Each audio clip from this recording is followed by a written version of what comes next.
Naku po, biglaan. Pinawalang bisa ang impeachment laban ho kay Sara Duterte. Ay ipag-utos ng Korte Suprema sa Senado na huwag dinggin o talakayin ng impeachment. Nais din ng petisyon na ideklara ng Korte Suprema na walang bisang articles of impeachment na ipinasa ng House of Representatives sa Senado. Alright, welcome back to my YouTube channel. I'm Andy's Vlog. Nako, breaking news mga kaibigan. Pinawalang bisa ang impeachment laban ho kay Sara Duterte. Nako po, ano ang nangyari mga kaibigan? Meaning, ito ba ay hindi na matutuloy ang impeachment pagpapatalsik dito kay Sara Duterte dahil pinawalang bisa na ang impeachment laban kay Sara Duterte? Hindi po ito fake news, mainit-init pa, na ika nga po'y usapin. Matutuloy pa ba ang impeachment? Hindi na ba ito matutuloy dahil pinawalang bisa na ho ang impeachment laban kay Sara Duterte? Nako ho, unahan ko po kayo, hindi po ito fake news.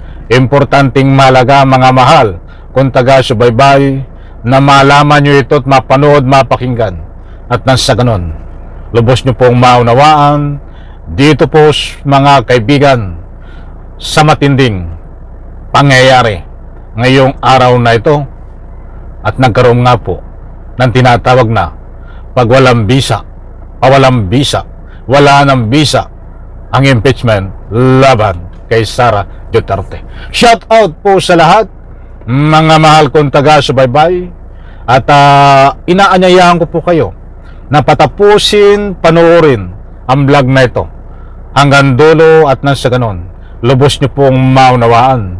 Hindi naman po lingid sa inyong kalaman mga mahal kung taga-subaybay. Ang mainit na usapin ay tungkol dito kay Senate President Escudero. Bakit pinapatagal pa ni Escudero? Bakit hindi inaaksyonan ni Senate President Escudero? Ngayon, ang mainit na usapin, pinawalang bisa ang impeachment laban kay Sara Duterte. Nako, ito po, at ibabahagi ko po sa inyo kapanapanabik mga kaibigan. Ito na, shout out po sa lahat mga mahal kong taga-subaybay.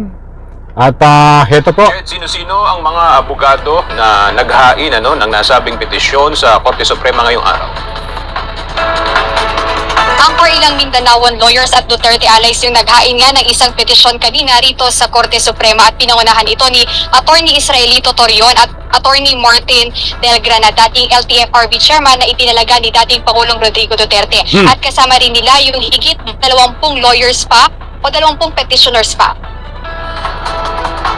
Nice. ayan mga kaibigan, maliwanag po na nagayin ng petisyon itong mga abogado upang mapawala bisa ang impeachment laban kay Sara Duterte. Ano ang nangyari mga kaibigan? Ano ang kahinat na nito? Ito nga ba ay matutuloy pa ang impeachment? Kabang-abang ito. Mas mainit pa ang ibabahagi ko po sa inyo para lubos nyo pong maunawaan. Ito, pakinggan po natin, panoorin ang mga susunod na napakainit na balita dito. Ito po. Na mga petitioner na mag-issue ng temporary restraining order, at kasama rin nila yung higit 20 lawyers pa o 20 petitioners pa. Go ahead. Nais na mga petitioner na mag-issue ng temporary restraining order o TRO na layong ipasantabi at ipawalang bisa ang impeachment complaint laban kay Vice President Sara Duterte. Kasama rin sa layon ng nasabing petisyon ay ipag-utos ng Korte Suprema sa Senado na huwag dinggin o talakayin ng impeachment. Nais din ng petisyon na ideklara ng Korte Suprema na walang bisang articles of impeachment na ipinasa ng House of Representatives sa Senado. Ayan mga kaibigan, maliwanag po.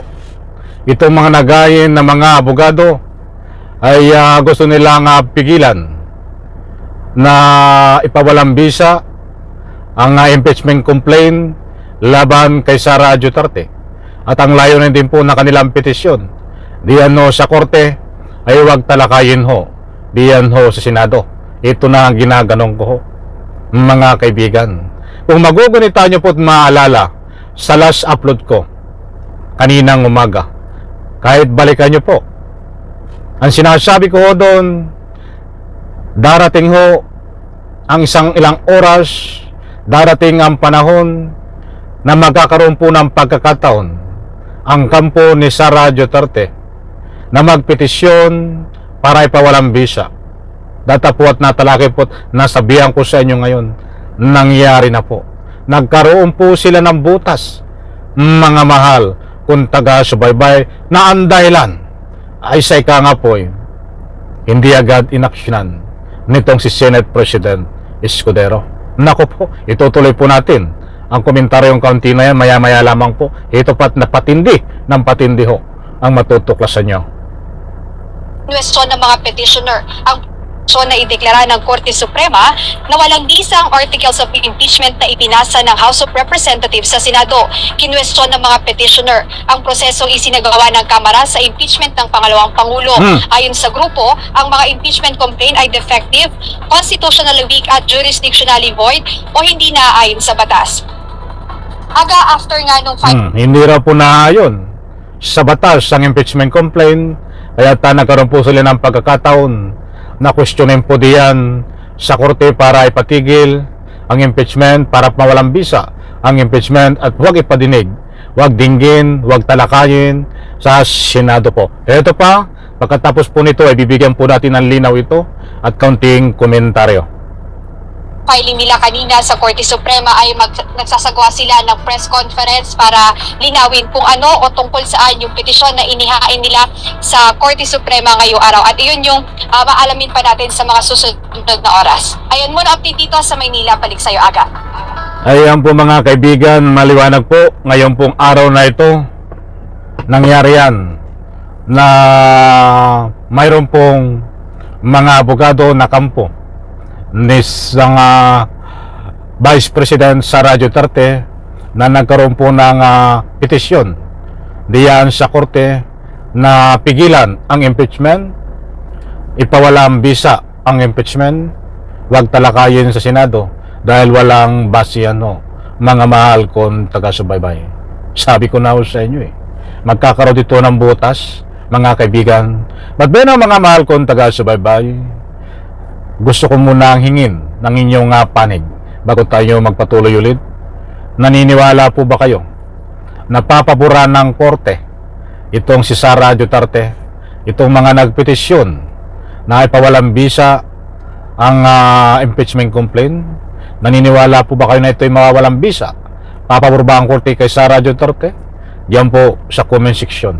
Inaanyayahan ko po kayo magbigay ng anumang public opinion. Ang maliwanag po dito, mga mahal kong taga-subaybay, naku po, biglaan pinawalang bisa ang impeachment laban kay Sara Duterte.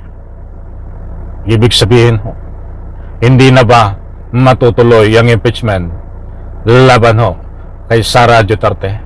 Iyan po ang kabang-abang, mga kaibigan, dahil nasa korte na po ang bula, mayroon pong mga nagpetisyon na ipatigil, mga kaibigan. But wag po tayong ika nga po yung mangamba, dahil kung magsusuri tayo sa mga ebidensya, kung magsusuri po tayo at magbabatay sa napakatitibay na ebidensya, wala po tayong dapat ikabahala, mga kaibigan. Pera na lang itong korte, ika nga po pumanig sa pamamagitan ng hindi tumitingin sa mga ebidensya. Alam ko nakuha nyo ng gusto kong ipunto. Ngayon inaabangan din tatalakayin bukas na uutusan naman ng Korte Suprema itong si Senate President Escudero na ikangay ituloy ang impeachment. Dahil mayroon din po kahapon nag-file diyan sa korte na ituloy ang impeachment, kinakalampag itong si Senate President Escudero na ituloy aksyonan agad ang impeachment dahil pinapaliwanag nila na bawal sa batas ang hindi agad umaksyon sa impeachment at nakasaad nga kailangan aksyonan agad ang impeachment dahil kapag hindi agad inaksyonan, marahil pwedeng magkaroon ng petisyon, pwedeng magkaroon ng butas ang kabilang kampo na magkaroon nga ng katulad ng nangyayari ngayon na petisyon ng mga abogado ng tagasunod ni Sara Duterte na kino-question nga na ipapawalang bisa. But wag po tayong mag-alala diyan. Malakas po ang ebidensya para kay Sara Duterte. So dalawa po ang kabang-abang ngayon. Itong impeachment na ipinapatigil, pinapawalang bisa, at siyempre kabang-abang din ho itong petisyon din na laban naman kay Senate President na kailangang action na, mga kaibigan. Muli po, hanggang ngayon po ay yan dalawang yan sinasabi ko ay isang araw, dalawang araw lalabas po ang desisyon dyan. Kaya't kabang-abang po mga mahal kung taga-subaybay. Muli po maraming salamat, pagpalain po tayo lahat. Sabay-sabay po nating i-like ang video na ito. Bye-bye, palakpak.